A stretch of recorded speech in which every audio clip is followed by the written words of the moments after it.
Якутске в стенах Института языков и культуры народов Северо-Востока Российской Федерации не так давно прошел очередной 4-й семинар по переводу Библии на эвенкийский язык. Первый семинар для переводчиков, носителей эвенкийского языка, был проведен в городе Нерюнгри, второй – в Санкт-Петербурге, третий – в Москве. Координатором проекта и руководителем семинаров является магистр богословия из Института перевода Библии Ану Маннермаа. Я из Финляндии и живу в Хельсинки, частично в Петербурге. И мы тоже в прошлом году мы жили в Лапландии, потому что муж из Лапландии, у него есть тоже сами корни. Что такое Библия? Библия – это древняя книга, которая содержит именно древнюю мудрость. И это такое сокровище, вообще содержит всякие, как будто инструкции людям, как можно жить жизнью так, что благополучно. И можно, там можно найти Бога, потому что Бог нам говорит именно через Библию. И когда мы читаем Библию, мы можем как-то чувствовать, как будто Он говорил бы непосредственно нам. Сейчас Библия переводится на многие языки. Вот значение перевода Библии для людей, для народов, как вы думаете, в чем оно заключается? Когда мы Библию на другие языки переводим, тогда именно мы даем людям возможность найти именно Бога живого. И что Бог хочет связаться с нами. И именно в Библию Он может обращаться к нам. И тогда через перевод Библии мы как-то, но люди могут тогда найти именно это сокровище, которое у нас уже есть. Вы работаете с группой по переводу Библии на эвенкийский язык. Да. Как пришли к этому? Это немного странная история, потому что я когда жила в Финляндии и жила тоже за рубежом, я никогда не встретила ни одного эвенка. Я даже не знала, что есть такой народ, как эвенки. И потом я случайно видела документальный фильм в телевизоре нашем в Финляндии. И там говорил какой-то мужчина, он был эвенк именно, работал в университете в Якутии, думаю. И он говорил про эвенков. И потом я чувствовала, как будто как-то прямо в сердце у меня было такое ощущение, что именно этот народ будет народом, среди которого я буду, среди которым я буду тогда работать дальше. Я не знаю, я не могу это объяснить, почему это так. Но, видимо, было, это свыше что-то было? Я так думаю, что это надо было так. Когда произошла первая ваша встреча с эвенками? Я думаю, что, может быть, это была даже Надежда Яковлевна, которая была первая эвенкика, которую я встретила. Так что и потом потихонечку тогда были другие эвенки. Вы же побывали уже в некоторых местах. Да, а я что побывала. Вы думаете по их о сохранении их языка? Я очень часто об этом думаю. И как есть у меня такое ощущение, что часто эвенки, они не говорят на своем языке своим детям. Так что это было бы, наверное, самое важное, чтобы сохранить язык. Именно что это как-то передается в поколение, да, следующее поколение. Так что, но у нас тоже среди самов была такая ситуация в Финляндии, в Лапландии. Я знаю самов, потому что мы там жили. И у мужа есть даже постоянная должность там в церкви, именно в том районе Финляндии. И они как-то начали спасти свой язык. Да. Забывали. У них тоже язык, что ли, пропал? Почти. Да, и были люди старшего поколения, которые еще знали язык, и они стали тогда установить такие, как-то условия, так что младшее поколение может тогда говорить на языке, учить, да. И стали они тогда организовали гнезда, наверное, языковые. Да. Именно по этому методу, да? Да, это был один метод. И были тоже другие. Но сейчас уже язык более как живой, как в Инари, в регионе Инари. Как вам занятие с группой эвенков? Как вы к этому? Да, но мне очень нравится. Да, я думаю, что мы уже нашли такие навыки, что как именно работать. И мы всегда стараемся тоже посмотреть все тексты в оригинальном языке. Так что сейчас мы в процессе перевести притчи Соломоновой. Они именно древняя мудрость. Зачинателем и душой проекта по переводу Библии на эвенкийский язык является знаток эвенкийского языка и культуры Надежда Яковлевна Булатова, которая посвятила этой работе много лет. Но с чего же все началось? Это началось больше 30 лет, когда приехал Борислав Арапович, доктор богословия из Стокгольма, собрал всех северян-специалистов и предложил делать переводы Библии на свои языки. И было совещание при президиуме Академии наук, туда нас собрали, но в основном это были санкт-петербуржцы, конечно. И у него была задача, чтобы переводы были сделаны самими носителями. Поэтому вот я стала. Но я бы, наверное, сама бы не решилась. Конечно, эта весть дошла и до Якутска. Об этом узнала Анна Николаевна, и я звонила все, и Анна Николаевна мне сказала: Надя, а как же, будут другие переводить, а на эвенкийском не будет. Кто ж кроме нас? В общем, она как-то так вот силой своего авторитета подействовала на меня, и пришлось как бы браться за эту работу. Потому что, конечно же, мы к тому времени тогда, ведь, честно скажем, да, мы не знали. Мы знали, что есть Библия, но конкретно, насколько она нужна, не нужна, и наша ли это, или не наша. Мы же все-таки шаманисты, да, языческие. Это как бы и не наше родное, да. У нас своя все-таки вера. Тут были, конечно, ряд причин, которые как бы не давали, чтобы сразу вот соглашаться на эту работу.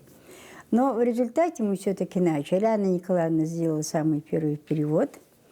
Потом шла большая работа по редактированию, по переделке, апробации и так далее.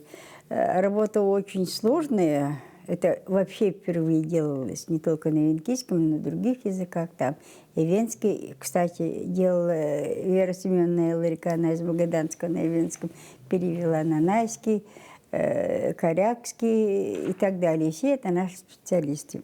И в основном, опять же, повторяю, сами северяне, сами носители. И мы с Анной Николаевной довольно-таки много сделали. В результате у нас вышла книга для детей, Библия Кунгакарду, да? Потом Евангелие от Луки, причем Евангелие от Луки уже Анна Николаевна, к сожалению, не стала. Хабаровская епархия решила сделать снова это переиздание, но синодальным переводом. Поэтому вот эту работу мне уже пришлось делать, уже самой Анна Николаевна делала. Ну и дальше другие ионы после выпустили псалмы, лучшие рассказы. То есть несколько изданий. В общем, у нас получилось где-то, наверное, книг 9 уже на сегодняшний день. Вот. И они, наши переводы, начинают жить своей жизнью, ими начинают пользоваться, некоторые даже слушают. Конечно, может быть, не так, как бы хотелось бы, да, но все-таки это уже состоялось в нашей жизни. И Анна Николаевна была очень горда тем, что Библия есть на венгерском языке, что мы сумели с Анной Николаевной доказать, что средствами нашего родного венгерского языка мы смогли передать очень сложные понятия веры православной, да, которая была не характерна, допустим, для нас. Очень много терминов нет, названий, то есть наименований, как передавать имена. Это совершенно другая, чужая культура, да. Но, тем не менее, мы много мучились, искали, спорили, но, тем не менее, нам это удалось.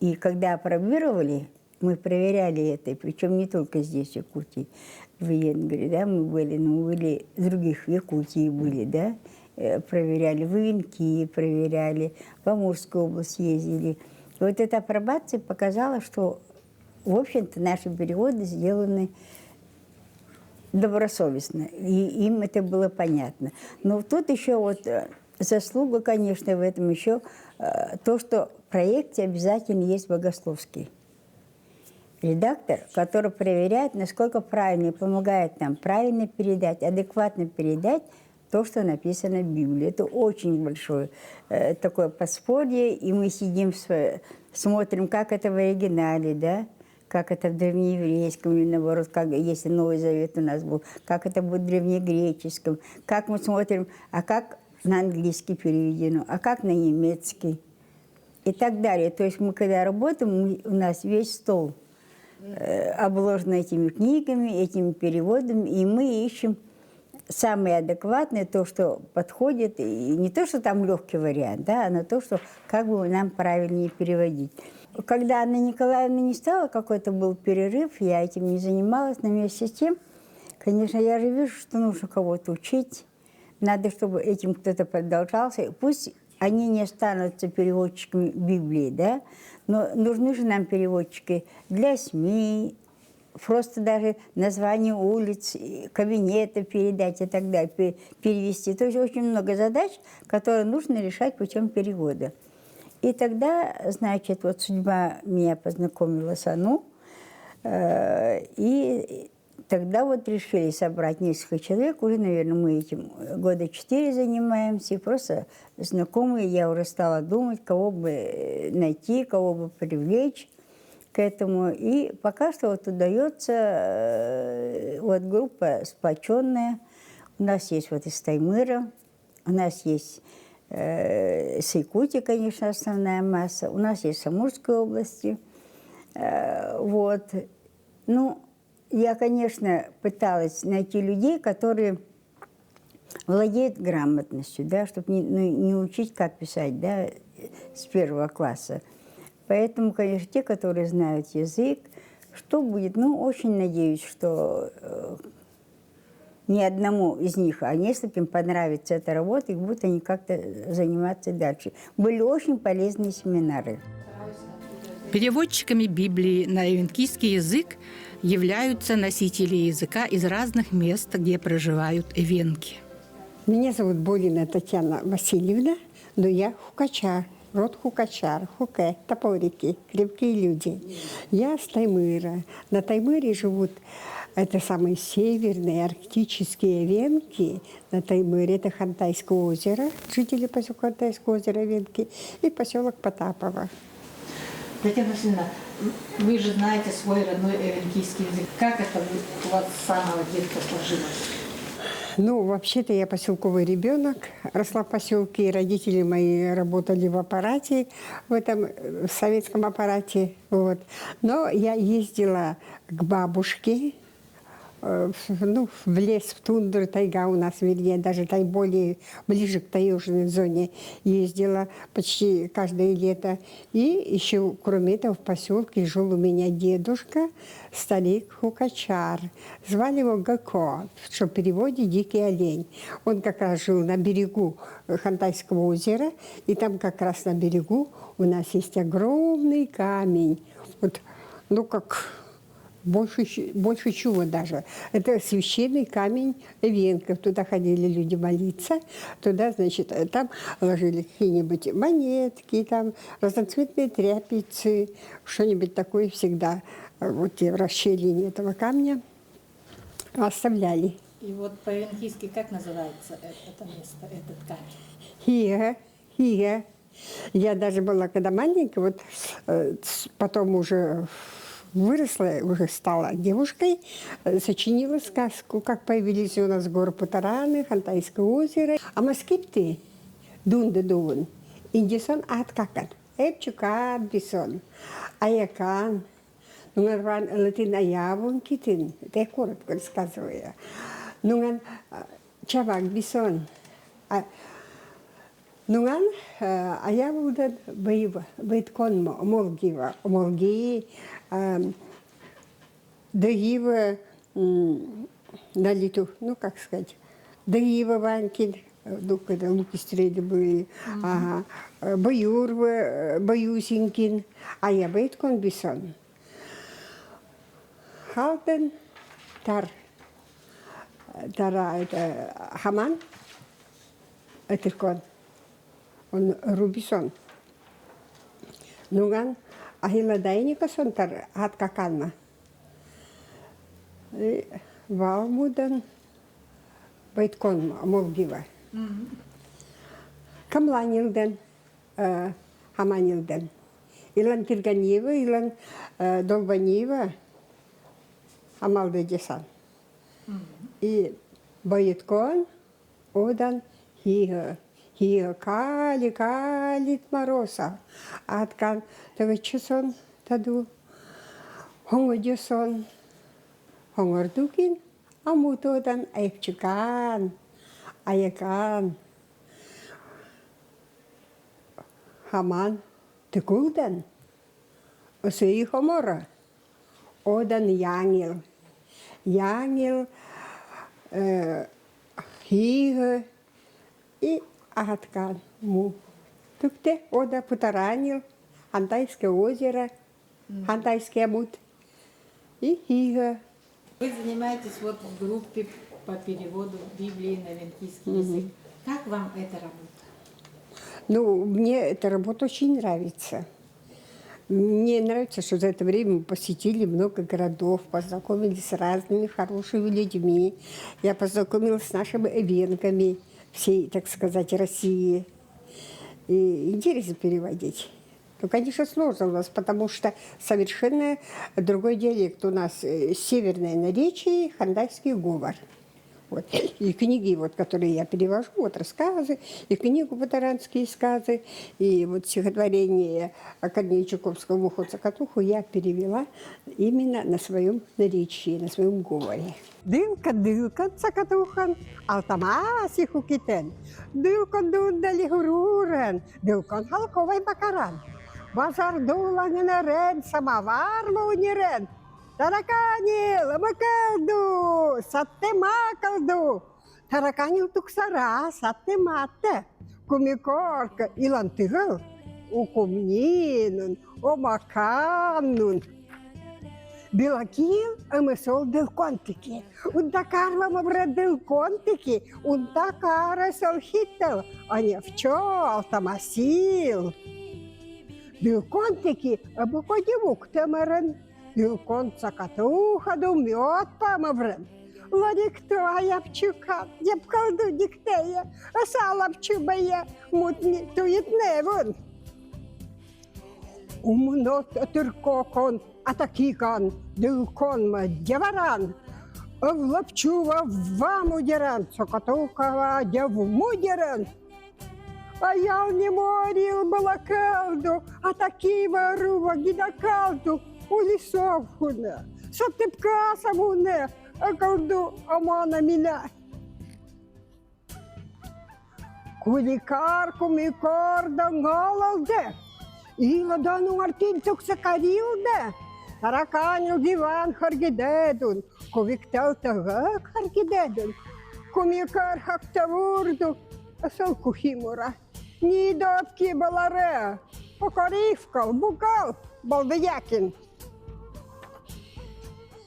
Диксикун, боевасин, никчан, хупирелдук, такандолин и мургаран.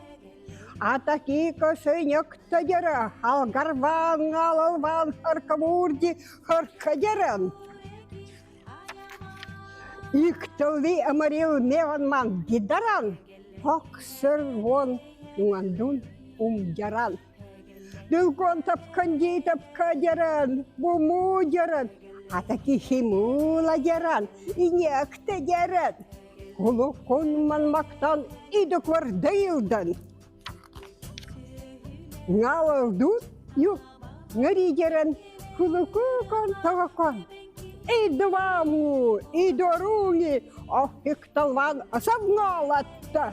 А такитва дагран, котово урисинан, илмаван атиттан. Тылко налалван гаран, гадан, дюлан амаврен, биеруваван, бихина айяб, хи аякан хунат, хина ахиладям. Куликарнын харгидук тутудера, слава манмактаду, дабдымниду. Хивисил тук сасатын, таокор вайласатын, тарит одан хавдепчу, тарит аякакун. Дыиндян алганисил, хокталит тук сакалду, музыкантылва орикалду, Хамал дилдяп. Видярил амаре, умтувурду вилде, бом. Дилкон манмактанун, хамал дидяра, нуардунтин клоп. Хапакилди топ. Кумикор куликарнун, хунмиктел ларукчакалнун, куликар еси байыл байсил. А вордилви арпулдяра, лори килнун, хамалды дяра, тара, хунмиктал хороулил дяра, урундяра. Хавдепчу амалгиду, дылкон дирандяран, илмактаду, котусиду, манмактаду. Ирикта, Авлора унтакарви, ахинан никчадеран, кумикотики, чакорчодеран. Ху, кумикорикор, аябчикорикор, тара кашечкал. Унтакарти холораудера, халгардита птидера, хунмиктал хораудера, тырганила. Оги, дылкан цакатухан, балдадякин. Ален. В нашем сложном, быстро меняющемся мире человеку нужна духовная поддержка. И думается, что многим эвенкам помогут в этом мудрые библейские произведения на их родном языке.